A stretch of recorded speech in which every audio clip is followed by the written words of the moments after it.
5月16日，現貨黃金短線突然快速下滑，金價目前跌至3215美元附近，日內大跌近25美元。現貨黃金周四收盤報升62.48美元，升幅1.97%，報3239.61美元。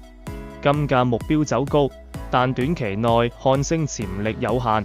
週五重點將放在美國5月密歇根大學消費者信心指數初值上，風險偏好改善的情況下，中美貿易戰的緩和影響了金價。金價從3326美元左右跌至3207美元，跌幅超過120美元。然而，隨着美國經濟數據反映出經濟疲軟，黃金已開始復甦。黃金短期技術前景，從黃金日線圖顯示，隨着金價收市突破3200美元，買家目標是突破5月14日峰值3257美元，這樣才能有希望測試3300美元並減少跌幅。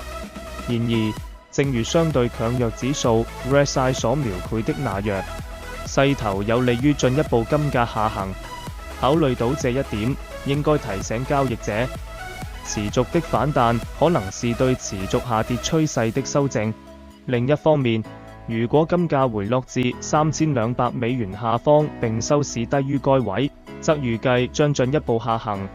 50日簡單移動平均線 SMA 3155美元被視為金價下一個支撐位，然後是3100美元每盎司。所有內容僅供參考，不構成投資建議。如據此買賣，盈虧自負。請訂閱、按讚、分享，多謝收看。